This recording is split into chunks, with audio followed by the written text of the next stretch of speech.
This week we have Jordan Sanders, my homie from Kelowna. How you doing, man? I'm good, brother. How are you? If you haven't been to Kelowna, I think you're really missing out. I think it's one of the most gorgeous places in Canada. You have, of course, you have Okanagan Lake, you have Lake Kalamalka. Kamalka? How do you Yeah, say you that? got it. Yep. Dude, it's gorgeous. I know Ontario tries to flex with their Muskoka region, but I think Kelowna is absolutely gorgeous. There's no reason why anyone wouldn't want to live there. What's it like being a dentist out there, man? Man, honestly, I grew up in the Okanagan. I'm uh, from about the age of 4, I've been in Vernon. Moved to dental school in Vancouver for a couple of years and then came right back. But honestly, I couldn't live anywhere else. It is so Yeah. cool here. We spend the entire winter up at the ski hill, the entire summer at the beach. It's hard to beat. Wow. Hey, Akil, have you been to Kelowna? No, never. Have you heard of it though? Yeah, I've heard of it. Oh, okay. I've Yeah. heard of Okanagan. I was just with someone who was drinking an Okanagan drink. It's just kind of Yeah. ironic, but All the folks from Alberta and Saskatchewan come out here to, actually enjoy themselves for once. Yeah. oh, shots are already Ouch, fired. ouch, ouch. Okay, okay. Yeah, they I'm not much of a wine drinker. It all tastes like vinegar to me, but I know like Kelowna is super famous for their wines, and even I'll drink some of their sweet orange or sweet apple juice wines there. What are they called? Rieslings? Pretty much. There you go. Yeah. That's all I know about wine. I'm not that bougie. Is it expensive? So Not really. yeah. I mean, oh What? well, it can be. Like as with anything, right? They call it the Napa of the North. But yeah, there's a winery across the street from my office, which is always really bad for Thursday after work is done. We go over there and Do you guys they go as a team? yeah, oh yeah. Well, we just walk over there and buy a bottle of rosé for $12 and come back and sit in the staff room. That's Damn, wicked. it's a whole Yeah, different mentality. I feel like we used to have a lot more social drinking events with our staff, like when I was a younger dentist, but not at all anymore. Do you find like it's a different relationship amongst your staff when you guys start doing that? Like if you start drinking every Friday together, is it a better camaraderie? Like how do you feel the dynamics of the staff are? totally. Like 100%. We honestly, it was half the reason that I built the practice on its own was I wanted a different environment than some of the stuffy stuff that I was getting at some of the other offices in town. It's nice to be able to interact with your team in a way that's outside of the practice. And they appreciate it so much, just being able to spend 15, 20 minutes after a hard week, in the staff room having a glass of wine, like it means a lot to them. Yeah. And it's really done a lot for our dynamic in the office and what we've built for our culture. Uh, so it's a no-brainer for us. We have a ton of fun with it. Huh. Jordan, how do you feel about being friends with staff? That was my Is next Man, that a question. positive thing or a negative thing? What you do you know think? what? What's So it's kind of funny because I always laugh that I have like my normal mentality and then I have dad mode because I have kids, which is yeah. maybe a bit different than some other people, but you know the team very much knows that line. Like for most of the time, 85% of the time, I am just me. I pull pranks on my staff. We have a really good time. Like the patients are really engaged with it. We laugh, we tell jokes. And then there's the 15% when it's like, okay, like I'm pissed. Let's talk about this, right? and and it works fine, honestly. Like we have our engagement and we can talk about things that are serious, but we can also talk about things that are fun, and it's not, I don't know, people seem to think that sometimes it blurs the lines between professional and friendship, and I just haven't found that. I think that the staff are happier, being able to come to work and interact in a fun environment. So what gets you pissed? What gets you in dad mode? Oh, a few things. Running behind. I hate running behind. I never run behind. Like Yeah. if I could, and the team will back me up on this. Like I'm impatient by nature, so I move fast. I'm always moving. When we're doing treatment, I'm moving, and if I have to wait for things, then they have this thing called the look. I give them the look. The look is dreaded. You don't want to get the look. Give us the look. That's pretty scary. But yeah, it's just kind of, I expect a lot of my team. Our office is based on systems. Our office is based on being able to build and develop these scenarios where we provide this kind of care that is expected from the people in our office. But at the same time, we want to have fun doing it. We don't want to create this kind of stuffy environment where people are feeling like they can't say something or they can't be themselves. So yeah, it's kind of this balance of being able to get the job done, be professional, give the people what they expect, but also not hate your job. We want people to be able to come into work on Monday and say, I'm gonna have a good week. I'm gonna enjoy what we do. But I know that it's gonna be supportive and it's gonna be, it's gonna be fun. Jordan, how did you learn to run a practice? Like, how did you learn to create these systems? I feel like I have systems, but I don't. And so I would love to hear how you, like, where this all came to be. I would say it was probably twofold. It was half like the actual practice management systems. I would have to give a lot of credit to Breakaway for that. So, okay. So that's down in the States, right? Yeah, it's Scott Luna. He's down in San Antonio, Texas. Yeah. He kind of built this foundation of all of these ways in which to run a practice that are very meticulous. And it's the systems that he designed were really helpful, especially in the early days, because we did a startup. We started scratch 2 years ago in a market that is notoriously saturated. And so we needed every advantage that we could get to be able to have success. But the rest of it was just me. Like I went to school at UBC and the program was great. But I hated the fact that these professors, they made you call them, like, it was like, you couldn't call them by their first name. It was like they were somehow existed on a level that Akil's nodding at me as he's saying this, right? Like they existed at a level that's higher than you as a student. And they're like, oh, you're our colleagues. And I was like, that's not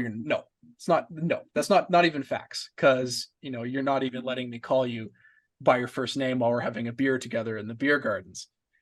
And I hated that. I hated this kind of idea that, we somehow graduated dental school and we became these people that were anything else other than dentists. And so I really came into it with this mentality of like, I'm not that special. Like I'm just a guy who's trying to, make ends meet in this town like anybody else. And I think that's kind of the energy that we portray is like, we do good stuff. We hang out, we offer people a neat environment, but we're just people at the end of the day. So it's pretty low key. Like we're really trying to create an energy that is not stuffy, I guess, is the best way that I could probably say it. So yeah, it just kind of worked itself out. We made a lot of mistakes along the way, but it was nice. It was nice in how everything played out.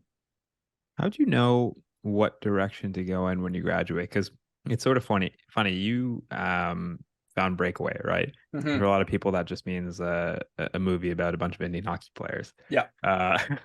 Right.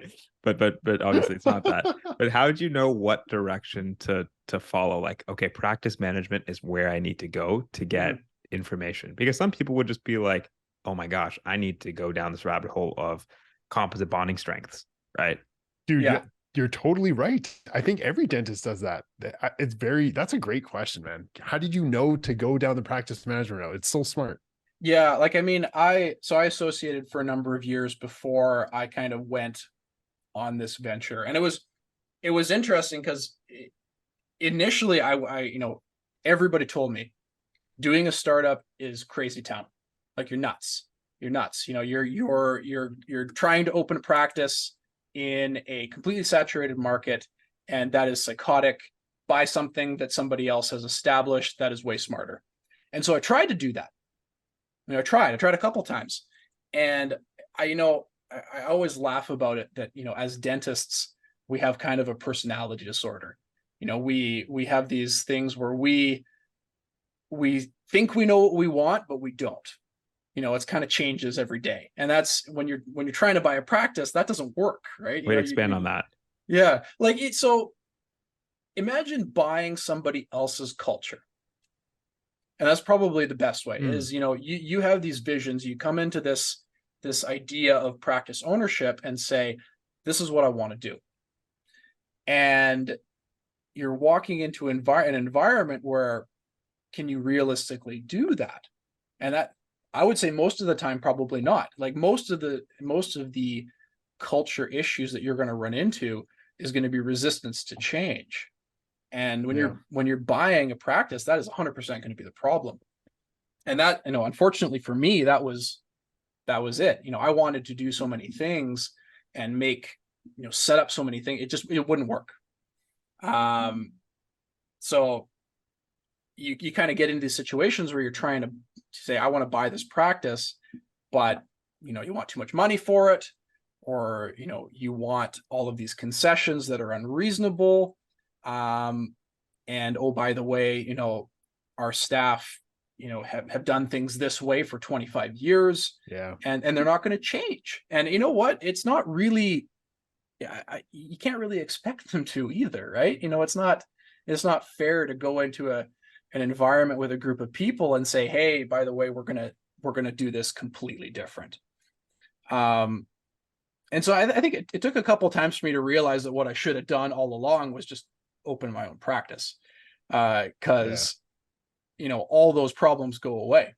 You know, when you're building your own, set it up how you want it. Yeah, 100%. And you tell people from the get-go, this is how it is. You know, I'll give you a perfect example. Like one of the methods that Breakaway uses that I leveraged heavily was, how do you manage raises and wage increases within your office? And how we do it is we have tests. So, you know, I hire an assistant for, you know, $30 an hour. And I say, hey, based on the British Columbia wage survey that we have every year, the 75th percentile is $33 an hour. And I'm going to give you an opportunity to earn $33 an hour, but you got to show me that you're worth it. And so it's like, show me that you can take 10 full mouth series perfectly. And show me that you can make 10 temporary crowns perfectly. Show me that you can do 10 sets of sealants perfectly. And you earn the money. And then those wages are permanent. And so that's what we do. You know, we have these systems in place for people to kind of pave their own road to increased money.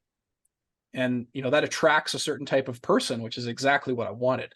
You know, I want an ambitious person as employees, you know, people that are not going to sit around and be, you know, okay with the status quo, because I am always messing with the status quo. Did you take Breakaway before you wanted to start the practice, or you knew you signed the papers for the lease? All right, now let's go to Breakaway. Like, at what point in your career did you do this? I did it just before. So, you know, my situation was unique in the sense that I signed my lease like literally 3 weeks after COVID hit. So it was, oh really? Oh, it was a gong show. Damn. It was, so I was in San Antonio in January of 2020. So and you started sneezing, you couldn't smell anything. Well, yeah, and you know, like... we're a couple of us were sick, we're laughing about it. And so, you know, I'm there right before the whole world shut down. And I did this because it basically said, you know, I know nothing about business. You know, I don't know what I don't know. And so I did these courses, and I was down there for a week. I did his startup seminar, and I did his business master's course. And it's US, so it has some things that are not really applicable to the Canadian systems, but like, man, it made a huge difference. You know, we were able to go into this startup with some pretty powerful stuff in place, and you know, we hired the right people, and you know, we grew from 3 people, including myself, to 16 in 2 years. Wow. Which, you know, like it's a big change. But I credit a lot of that success to what I learned down there. So what is Breakaway and what did it do for you? Like, what were the tangible things it did for you? Breakaway was just, so you'd have to kind of dive into Scott Luna, who's the guy that runs it. He's like, he has his own set of systems, but basically what it was is it's taking all of the things that you need to know about starting a practice and putting it on paper. How do you design it? Mm-hmm. What are the the things that you need to know about advertising? What are the systems that you need to put in place for scripting your phone calls? How are you going to set up your ability to schedule? Who are you going to hire? When are you going to hire them? All of those things, like all the things that we would never learn in dental school about being Wait, you able to don't learn put. that? I mean, no kidding, right? Isn't that a concept? So yeah, like it was just this, we're walking into this idea of starting this dental practice, being like, I don't know a damn thing about what I don't know. I need somebody to tell me. And I had a buddy that had done it, and he had said that it was beneficial for him. So at that point I was like, you could be anybody. Just tell me, preach to me. I'll I'm here to learn. And it was great. Honestly, it was great. Because I find it really interesting that you killed it as a startup right away. Akil, I think you're better suited to answer this question than I am. But in a saturated market, is it smart to do a startup, or is it smart to have cash flow going right off the bat and buy an existing practice? Like, what in a saturated market, what is the best thing to do? Oh, I don't Either know. of you. Yeah, I like don't okay, know. like so I think the biggest thing with a practice is the people. You need to know Yeah. the people. You can buy a practice, it's fine. There's pains with that, but like if you're an associate in a practice and you work there for 4 years and you're going to buy in, I think that's great. I think that works awesome, provided that Mm. you and the owner see eye to eye, and the patients know who you are. There's a lot to benefit from that. But the thing with places like Kelowna specifically, even some of the bigger centers, is we're growing so fast. So fast. There's so many people that are moving here because they're tired of sitting in the minus 40s of Yeah. Saskatchewan, right? Yeah. And and so It's that true. they come here, and we I had no expectations when I opened the practice. I was going to do my own hygiene. I was going to just skeleton crew it, and as long as I had to make ends meet. And we opened our doors to 100 new patients a month, and we've done that every month since we opened. And Wow. that had absolutely nothing to do with anything that I did. That is just the nature of where we opened, and the area and how it was growing. And it was luck. Like, we got lucky. There was some design in that for sure, but at the end of the day, it was just that we were in the right place at the right time. So I mean, the answer to your question is, if you do some research and figure out where you're needed, I'd open something. I mean, it's cheaper, it's more predictable, and you get to do what you want. You don't have to buy someone else's baggage.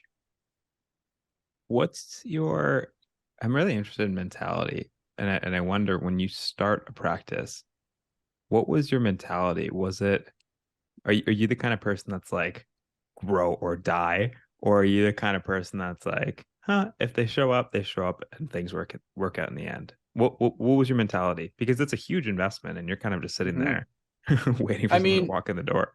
yeah, like obviously I wasn't, we had 2 young kids. Like, I think my son was born 3 months before we opened our doors to the practice for the first time.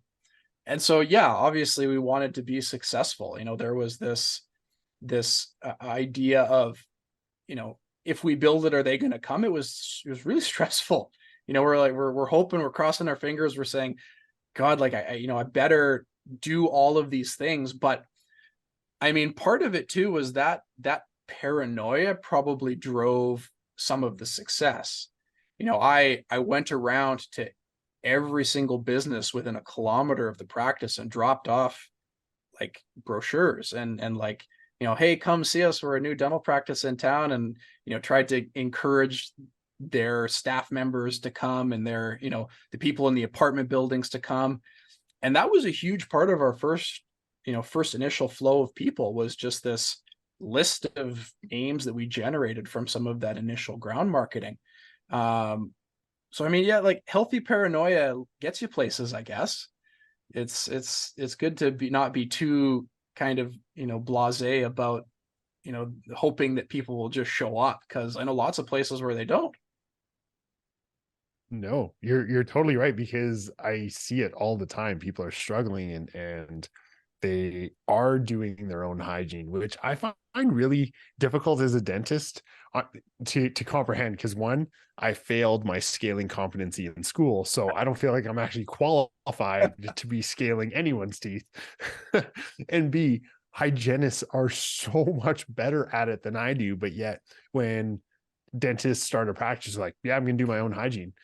And I find that so difficult to understand. Did you ever have to do your own hygiene, like as an associate, or where did this mentality come from? No, like, well, that was, you know, at Breakaway, they basically said, you know, do it. You know, you do what you got to do, right? You know, hygienists are expensive. Yeah. And that's the case. Like my mentality shifted initially to it. And I basically said, I'm not going to start doing this thing where I get to a point where I'm desperate for somebody and then I'm going to try and find them. I tried to find the person early, and I brought them on board even if we didn't need them.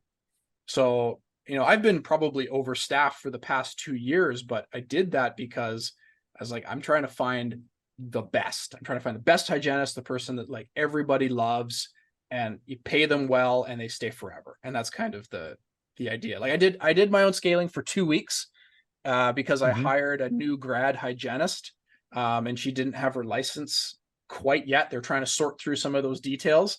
And, you know, a year later, she was too nice to tell me, you know, at the time, but a year later, she's like, I was watching you scale and I was just like, he's using that wrong. That's not right. He shouldn't do it that way. And I was like, oh, damn, we call like, it I guess that's true, hygiene. Right?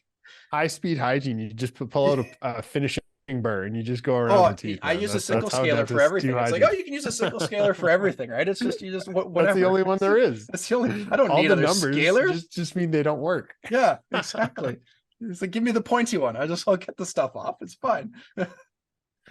So yeah, I mean, you know, we tried to find the right people, and we brought them on early and we trained them. And that was the main thing, is we brought them on when it wasn't like, you know, here's the deep end, please swim. Yeah. It was like, okay, we're a bit slower now, so here's your time to learn the software. You know, shadow this other hygienist for a bit, see how this is done. You know, here's our systems, you know, like learn them in and out. And that worked really well. You know, it was not the cheapest thing in the world to do, but, you know, I think it paid dividends in the long run about being able to have consistency. What? Still laughing at the high speed clean teeth. I forgot my question now. High speed hygiene. You know where this came from? It came from when we were doing an mission trip in India, and one of my hygienists from the office came with us, and she's like, Nikki, I don't have enough time and my wrists are so sore. These guys had calculus that were like 3 inches like off their teeth. It was disgusting. And they needed like 7 teeth pulled, and they'd be like, no, I just want a cleaning. So Paige, this poor girl, was like cleaning everything so much. And she's like, Nikki, can I use your high speed? And I was like, go for it. And I'm like, so I threw her on a finishing burr, and she's just like, high speed hygiene. And I'm like, just don't touch the teeth, okay? That's great. Oh, it's perfect. So it's beautiful. I completely forgot my question. You know, Neki. No, Jordan, the thing, like I said, I appreciate about you is you have this ability to turn it on and turn it off. Like, you can be everyone's best friend, but I also know that there's a business mind behind you, and you are the leader of your practice, and you do lead your practice through humor. And I want to be that kind of leader, but then I'm not that funny. Like, you're hilarious. I look on your Instagram, you have this morale amongst your team of like, hey, look at Dr. Jordan, you know, mess around here, you know what I mean? And you're always posting jokes on Instagram. How do you maintain an environment that is like collegial? I find as your staff gets larger, it becomes less so, because now it's like there's whispers around, like, I don't like this girl, and then there's camps and all that kind of stuff. How do you get around that? I mean, I want to say that so far it's been luck. Like, I haven't had many culture issues. Like, I don't hire people. I've never hired anybody because of their experience or their perceived skill. That's a common theme. Like, Yeah, everyone said when we that. talk to a lot of business people, no one hires based on knowledge. We bring people in, and the people that interview anybody that comes in here is me, my associate, and my office manager. And the three of us, because I'm an extroverted individual, but I have no ability to discern some of the subtleness that my female counterparts seem to be able to pick up, which is really interesting. That was a super interesting thing for me as, like, the head of the practice, saying, I've got all the answers for all the things, and I'm going to pick the right people for the job. And, someone will come in for an interview, and I'll be like, oh, they were great. And my associate will be like, oh, they were terrible. And I was like, what? Well, why? Oh, did you not like pick up on this thing that they said? Like, obviously there's some stuff going on there. Like, no, I didn't, but interesting. And so I found that, really what I do now is I leverage the skills of the people around me. Because obviously, like, I have certain abilities to detect certain things. And it'd be like, okay, I know this person has, this type of personality trait. They're outgoing. I resonate with that because I'm the same way. But, you get your introverted staff, and they just pick up on different things, and they see things that down the road is an issue. And I've hired people who I've then fired down the road because of things that I've been warned about before I even noticed them. And that's probably the main thing. That, like, we do it because I don't make all of the decisions anymore about the people that come to work for this office. I ask the people that are better than me at discerning certain personality traits. And we just find people that are easygoing. I find the role has a specific need. If you're a hygienist, you need to be meticulous. If you're an office manager, you need to be a bit obsessive. You have to have those traits that allow you to do tasks that are required, like managing money. If you're an associate, you need to be able to work well with the people around you. And so, we brought all those people together, and the rest just happened organically. I didn't have to do too much. We really do make an effort to try to do things together. And that was probably one of the things that helped form it. Like, we did this thing where we established a fund in the office. And so every month, each staff member contributes $25 off of a paycheck to a fund. It goes into a separate account. I don't manage it, managed by my office manager. And we split between me, the business, and them any events that we want to do. So we do like 10 things a year. We go on wine tours, we go paddle boarding, we go to the beach, we did an escape room recently as a group of us. I hate those things, man. I've never. Oh, I mean, yeah, like but it was good. Like it's not financially burdensome for me as a practice owner to do all this stuff, because we get to do it as a group, and they've contributed to it. They feel like they're a part of it, and that's probably been the best part, is just getting the group of people together to be able to hang out outside the office. How do you fire people? Because I think I'm similar to you in the way that every single person on our team is, we're like homies, and there's this banter. Like, I looked after one of our assistants, kid the other day, and like, it's like there are these things that you do because you're kind of in the trenches together, and then when you need to eventually cut people loose, not saying anyone on my team could be cutting loose, but eventually you need to cut people loose. How do you have those tough conversations when you're kind of their friend? It's not easy, at the end of the day, I'm a humanist, I like to say. I like to see the best in people. I give people lots of chances. I've had to incorporate my office manager, who's a bit more of an idealist, into some of this for us to be able to balance out some of that stuff. So we do feedback. Honestly, like our approach right now is meetings. So we do a ton of meetings, especially new hires. New hires get a monthly meeting for the first 3 months leading up to the end of probation. That's the big one. And then everybody gets a 6-month meeting individually, as well as monthly department meetings going forward. So there's a ton of opportunity for feedback. And we're like, I give people a ton of grace. But I'm not one to shy away from being forward with people and saying, like, look, like, this isn't working. We need to fix this. So I'm going to give you an opportunity to fix this. So I mean, when it gets down to the actual terminating, it sucks. You feel gross, right? These people are important to you regardless of what they've done. And at the end of the day, you're saying, look, like, it's just not working. And so, my approach with that is, once it's gotten to that point, it's just cut the cord, cut it, like, I'm sorry, it's not working. Goodbye. And there's no more. That's the end of it. And here's the problem I have with that. I'm extroverted as well. In the office, I'm not the same person. Like, I'm definitely a lot more stoic, and I'm definitely a lot more stressed when I'm working than I am, on the pod.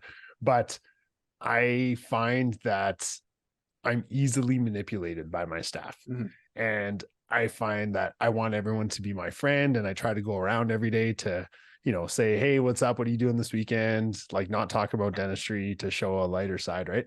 And I feel like they manipulate me. Like, they'll come in my office and say that they're unhappy with something. And so I'll go to my office manager and be like, hey, we got to fix this, this, and this. And then she'll say, like, well, they already came to me and I said, no, we can't do that. And then they come running to you. And like, do you find being the nice guy in the office undermines your management? It's funny because I'm not the nice guy. Like, my office manager is the nice guy. One of the things that I learned early on in this is that, so I created this, we have a management pyramid in the office, and our approach to things is very structured. So I have my office manager, I have a lead assistant, and then me. And so what happens is that any problem of any kind starts with the two of them. So if it's clinical staff, they have to go to the lead assistant first. And if it's front end staff or ancillary staff, they have to go to the office manager first. I don't even approach those topics. I say, like, if someone comes to me with something, I say, have you talked to my office manager? Have you talked to the lead assistant? And they say no. I say, well, go talk to them. And it starts there. Because then it's actually kind of nice, because what they do is they actually shield me from having to play that role, because I would do it too. I'm a people pleaser. I want people to like me. It's one of the problems that we as dentists have. And early on, I figured out that I just have to remove myself from that temptation. And so I just point them at those two, and those two are great because they're like, they don't take any crap. Like, they're very, very meticulous. They don't give two rips about some of the, like, people liking them, even though they're very well liked. They're like, this is what's best for the practice.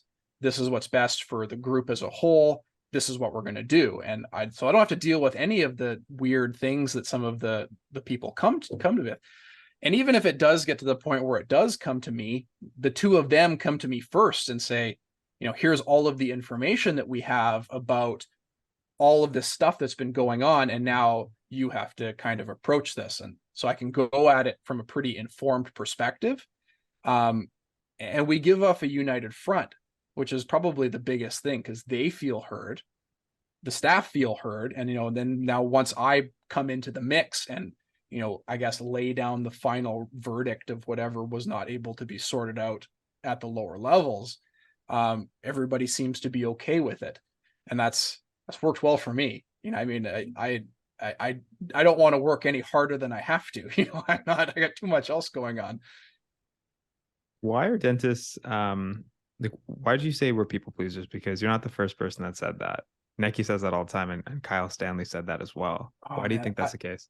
So I think it's what attracts us to the profession. I early in the day, I always said that, dental school taught me how to do dentistry, but it taught me absolutely Did nothing it about though? how to Did be it? well, it did, actually, I got a good education. Like, I felt I came out of dental school pretty good, but dental school taught me nothing about how to be a dentist, which is, how do you manage the people on the other end of the handpiece? And that was the thing. Like, I remember the first couple of years out of school, I was miserable. I was like in therapy trying to figure out, why the hell is it that I go to work every day and I'm miserable? Like, I'm dealing with people that hate you. They tell you they hate you. They're scared. They don't want to pay for anything. Like, this is just the world we live in. And, it took some pretty deep, searching to figure out that it had nothing to do with me. And so I just approach it differently now. But I know for, a good solid fact that that's not always something that people can do. As dentists, we lose ourselves in this mantra that we are generally disliked. We're these rich, greedy people that are, just trying to make a buck off of our patients. And it's that can weigh on you if you're not looking into where that comes from, which is a deep fear-based reaction to what is going on, and embarrassment of the state of their teeth or whatever it may be. That weight takes a pretty heavy toll. It charges a pretty heavy mental tally on people that aren't able to dive a little deeper into that. So yeah, like, we're all people pleasers. It's what the profession attracts. I wish that we talked about it more. I wish that the profession spent more time, saying, hey, it's not about you. It has nothing to do with you. You're not a bad person. You just work in a profession where people have grown up scared of you because of whatever happened to Yeah. them in their youth. And And we you internalize that. yeah, And it takes a part of our self-worth. And 100%. when people say they don't like you and they're just scared, we take it so personally. And then we go home and we're quiet in front of our spouse, and then we have spousal problems, and then we have divorces, and then we have fighting. And it's this ongoing cycle that starts with these microaggressions from patients to us. And it raises our blood pressure. It freaks us out, man. I grew up, so my parents were both physicians when I grew up. And one of the probably the most it was one of the things that led me down this path of really needing to seek out help and get other people to help me work through some of these things that I was dealing with in these early days. Was my mother has had 2 dentists kill themselves on her. Really? Which, her 2 dentists in Vernon both commit suicide. Oh my God. And this is, it's heavy stuff, but you kind of look at that and go, like, this is obviously a problem. These people are successful on the surface. They have everything, everything that we would hope for, providing for our family, a healthy relationship with your spouse, kids that can do, whatever they want. They have the privilege and ability to do so. And still these people are taking the way out. And that got me thinking. It's like, this is not okay. This is not something that I want for myself, and it's not something that I want in part of my kids. So we better sort through this and figure out, how can I enjoy what I do for the next 25 years so that, they can see that. and that I can come to work every day and be like, yeah, like, this is my job. It's what I spent my entire lifetime working towards, but it's not what defines me. And that's an interesting and hard thing to swallow. It took me a long time to be able to sit down and have someone tell me that, oh, I just hate the dentist. And you're like, oh yeah, okay, well, we'll just work through it. It is what it is. That's on you. It's not me. I just started saying I hate you too. Sorry. It's true because an interesting observation I've made after recording all these podcasts is dentists almost never in their anecdotal stories tell stories about how lovely their patients are. But when you tell them, or when you ask them point blank, why'd you go into dentistry? Why do you want to grow? Why do you want to have 1 million practices? Somehow it all becomes about the patients. Mm-hmm. But when they're telling stories anecdotally and honestly, they always tell stories about their staff. They always tell stories about themselves. They always tell stories about cases, never about the patients. And it's funny because you run through this routine script in your head when you're asked, why are you doing this? Why? And you have this, knee-jerk almost reaction to say, it's for the patients. Mm-hmm. But is it really? Well, I mean, you can't live your life for other people, right? You do it for the patients, but at the end of the day, you do it for yourself. You want to be able to be, you want to help people, but you want to help people because it makes you feel good. And it's not wrong. There's nothing wrong with that. You're doing it so that you can leave your mark on the world in your own little way. You can affect someone else's life. But human nature is that we want that. It's a reward system. We do it so that we can feel good. And I mean, I think we're taught to feel a bit gross about that. And I don't know that that's necessary. We want to be able to help people. Sure. Helping people feels good. It's the same way that donating to good causes feels good. And if you have the ability to do so, you should. I think if you can go to work every day feeling like you have done some good for some people, then like that's so rewarding. But you're doing it for you, and you better be.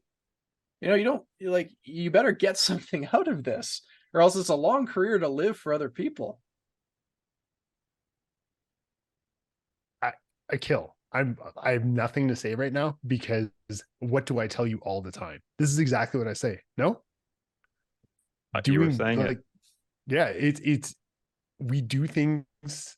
We are all selfish people, and when we give back, we're doing it for us, but it just helps the world at the same time. But I truly feel that feeling is what keeps you going every day. Is I've helped change this person, even if they don't see it that way. I've helped them out, and it makes us feel good. And that's what I think being a dentist really, that's what's going to get you through it, because this profession, if you have the wrong mentality or a different skewed mindset, it will tear you apart.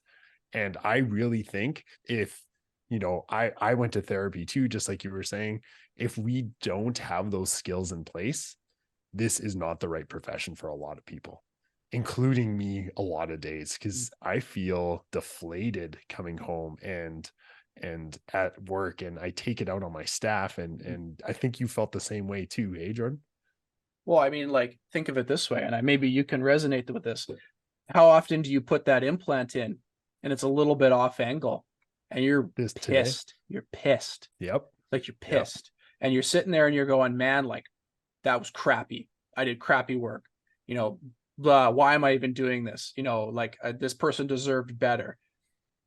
And man, like talking yourself out of that rhetoric is hard. And I would tell you that dental school do you no favors in that response. I remember like every single year in dental school being told that if it's not perfect, it's your fault. It doesn't matter the situation that you were put in. It doesn't matter if that guy had the tongue the size of a train, or if he was drooling like a waterfall or whatever. If it wasn't perfect, that was you. That was on you. And that is a hard thing to rewrite. You know, we go to work and we do the best that we can every day, and we never tell ourselves that. Yeah. And that, you know, if I knew that out of dental school, I would like, I'm just happy that I figured it out, you know, 8 years out, not 28 years out. But man, like what we do is hard. You know, we're working in a tiny, dark, wet hole for, you know, under microscopic conditions and expected to do things within millimeter tolerances. And if we don't, the hardest person that's going to take that out on us is going to be ourselves. Yeah. And at the end of the day, you put that custom abutment in with that implant crown, and the patient doesn't even know the difference. And they think that you're just the gem for doing it for them. And you're such a good guy and a great, and it doesn't matter how many people tell us that, it's still not true in our heads. And that's Jordan, the scariest thing. The crazy part about this conversation is that was my last patient of the day. I looked at my assistant as soon as I took the pen and I was like, what the hell? My implant is off. Do I bring the patient back? And she's just like, why do you keep on staring at the x-ray? It'll be fine. And I'm like, but it's not perfect. Mm-hmm. And I felt this big. And I don't know how many thousands of implants I've done. And you're like, this should be something I do in my sleep. And yet I've effed it up, you know? And no, it's not an F up. The patient will be 100% fine. We both know that. It's just 4 degrees off, right? But where do we, like, you have you're very mature beyond your years. When we talk to some of the more experienced dentists around here, this is what they're learning about their career. How did you develop this mindset, man? Like, I wish, I just want to be in your head when I come into these situations, and I'm calling you, asking you for help from now on, man. Like, I love your mentality. How did you develop this kind of like mentality, the skill set? You know what? I'm gonna credit my wife for this one, because so my wife is an ICU nurse, and she sees people at their absolute worst. And I remember this is the one thing that stood out in me in dental school. It was 3rd year dental school, and I was supposed to do a DO filling in the 3-hour time frame that I had on this patient. But their That's not nearly enough time. Yeah, I was not nearly enough time. I was pretty stressed, but their blood pressure was like 170 over 100. And the instructor was like, their blood pressure is too high. You know, you can't do it. And so I go home, you know, to our apartment in Vancouver, and I'm like, just like so stressed out. I couldn't do this filling on this person. Their blood pressure was 170 over 100, you know, blah, blah, blah. My life is terrible. And she looks at me and she goes, oh, that, you know, like, that sounds really difficult. And I was like, oh, yeah, like, how was your day? She's like, oh yeah, you know, it was pretty crazy. You know, I was bag valve masking this 21-year-old fentanyl overdose for 2 hours so that his parents could come and say goodbye to him. And she said this, and I was like, my problems are not that big. They're not that big. And that's been the common theme in our relationship, is that, you know, she sees people in these situations where, you know, it's life or death. You know, nothing that we do is life or death. In most cases, I don't know, Necky, maybe you're taking out some crazy things, some crazy wisdom teeth on people. Maybe it's life or death. I don't know. But yeah, the mesial buccal root. Yeah. You know, it's like, you know, so it's kind of this thing that sits in the back of my brain. You know, when there's a root tip and I can't get it out, I was like, you know what? It's not a fentanyl overdose. And you just leave it. And you do the best you can. Perspective. Yeah. You just do it. And so it was perspective. It was this idea that, you know, we do good stuff, but if COVID taught us anything, most of what we do is elective. Nothing that we do needs to be done right now, and it's not going to kill you most of the time. And so, I mean, it's kind of just a chill out approach. You know, people are going to be better off if we don't approach things with a kind of doom or gloom or these crazy attitudes that maybe some other people do. Yeah, it's just, it was a weird shift for me. It was hard to look back on that and not think differently. I think that is the most incredible mindset because, you know, it puts things into perspective, but I'm going to push back just a tiny bit, and I don't want you to get in trouble with your wife. Mhm. So I'll push back very carefully. When you compare though, you know, when you compare your problems with other problems, I feel like it's easy to negate them. And I've done that many times where I've said, you know what, my problems aren't that big, and I just sweep it under the rug. But it's still like it's a nagging feeling, you know, under the surface. Have you ever had that experience where you're kind of just like, oh, you know, it's not so bad. And then you go, you know, you're going to wash your hands and you're like, you feel this thing at the back of your head, like tickle your neck. You're like, I guess it is bad, right? So, because it feels real to you, right? Even though it's 100%. 4 degrees, it feels real. Well, and here's the thing is it's not about sweeping anything under the rug. It's, you know, perspective is one thing. You can always look at something and say somebody has this worse than I do. But at the end of the day, you have to be able to look at the things that are truly happening to you and be able to talk about them and be able to share them with people. You know, I made a rule for myself about 2 years ago that I would have a monthly session with a counselor to talk about whatever the hell was going on in my life. That, you know, your partners, your family, your friends, all of those people can be there for you to support you through these things that you're going through. But I'll tell you this, they're not qualified to help you. And at the end of the day, you need somebody it's an objective third party to be able to listen to the things that are actually truly nagging at you and help you sort through them yourself. Because at the end of the day, relying on anybody else to fix your problems for you is naive. You need to be able to address and deal with things yourself and be willing to tackle them before you can even consider asking somebody else that's close to you to support you through them. So do you go, like you still go every month? Every month. Every Really? month. How do you, I go to, I'm not gonna lie, I went to a therapist for a long time. Mhm, She really helped change my career, mhm. and I've fallen off the wagon of counseling because I got busy Yeah. and I'm doing a podcast, and I feel like Akil is my counselor now, and he's very unqualified, but I love him to pieces. But um how do you be 100% honest with a stranger?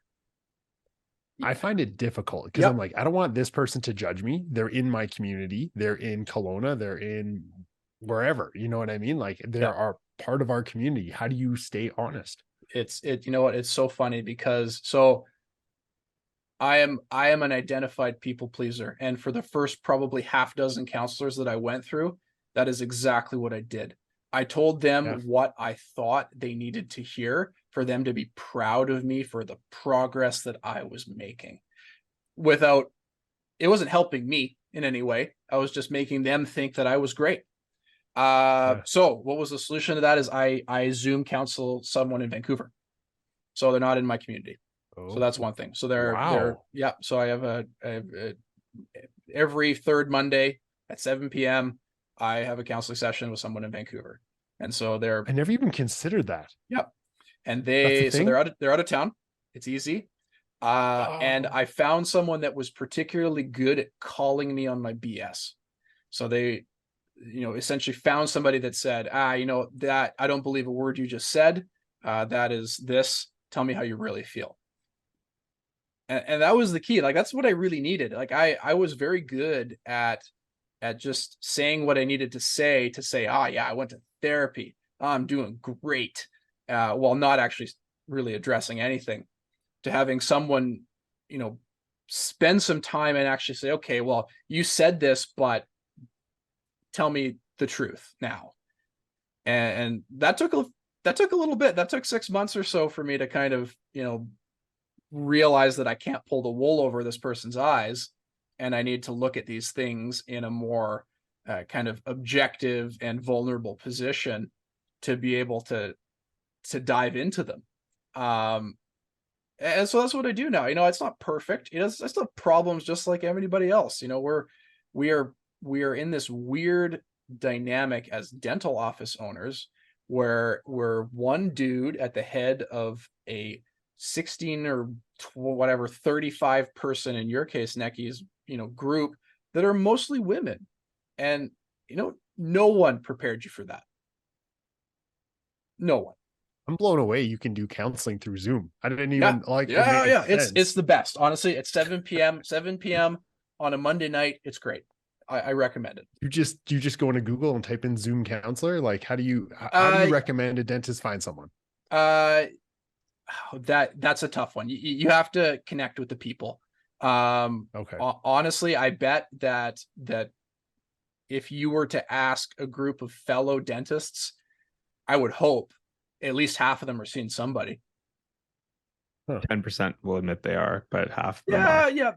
So maybe I think our age category is a bit more open to the idea of seeking out help. But yeah, I see a group in Vancouver. They treat and see professionals. That's their group. The fact that there is a group that can dedicate their entire energy to treating professionals tells you something. Yeah, it's pretty nuts, and it's pretty accessible now. You could even there's subscription, there's SaaS models for therapy now. You can get a subscription. I swear to God, there's subscription models for therapy, and it's super accessible. But it's funny how you mentioned your own personal biases come out in therapy, because I've heard that a million times where you're a people pleaser, so you try to people please your therapist. I'm a perfectionist, so I shopped around until I realized that there's no perfect match, right? There's these personal biases that come out even when you're trying to get help, and it's just really interesting. Yeah, Zoom therapy is 100% a thing. Wow, I thought I was into everything, and I really need to find Zoom therapy. What really this whole conversation brings to mind? I have an associate at the office, a new associate, and I've been really hard on him because there's things that he was doing that I felt maybe I was doing when I was his age, and I didn't like those things about me. And so I went after him, and I'm like, you can't talk to people like this way. You have to start taking courses. You have to do this. You have to do that. And I'm sitting here right now, and I'm like, the best thing I could have gave him was a counselor's phone number, because there's so many things that are going through new grads' heads that we've all been there, and I feel like we've grown out of them, but it's so hard in the moment learning to deal with staff, like you said, learning to lead a team. You're so fortunate that you had the mindset to go seek help, but I don't think a lot of people do. And when we had Cal Stanley on here, Akil, you agree, he's like, Cal is saying almost everything identical to what Jordan's saying, and it's a hard profession, and we do it to ourselves. I really thank you for sharing your story, man. I knew you always come off as the goofy, funny dude, and that's your outside persona. And for me, it's been so cool to meet you in a real setting, and I can actually hear what's going on in your head, and what you've been through and how you grew. I love that part that's my favorite part about this podcast, man, is learning the real person behind it all. It's funny. This started with whoopee cushions and ended in therapy. Yeah. In the meantime, Jordan's lights turned off. For anyone that's not on video. Yeah. Or it's got dark. Yeah. That was I can't fix that. No, it's all good, man. Dude, thank you so much for coming on the pod, and I really enjoyed our convo, and I hope to I'm gonna come to Kelowna, and we're gonna go on a wine tour. Me and you, man. It's gonna be awesome. I want to dive more into your head, man. Thank you for all your you even helped me with a patient. I was sending patients to Kelowna. I love Jordan, man. He's such a cool dude. All right, man. We'll talk to you guys soon, and hope you guys enjoy the episode. Appreciate it.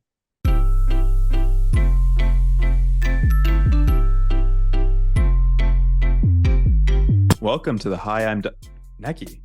Is that a sweater? Yeah, dude. Dude, it's the Hi, I'm Doctor sweater. Oh, dude, I see you got yours on too. Looking sharp, bro. Dude, where'd you get yours from?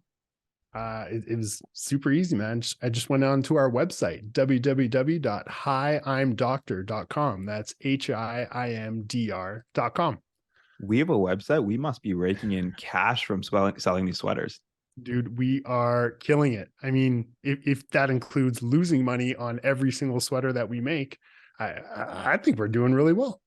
Yeah, Neki and I are donating all proceeds, which is zero, to charity because we are losing money. I wonder if the charity will pay us. I think we got something here, man. Let's keep on keep on losing money on every sweater. Alrighty, guys, go check us out. HiI'mDoctor.com. Let's see it.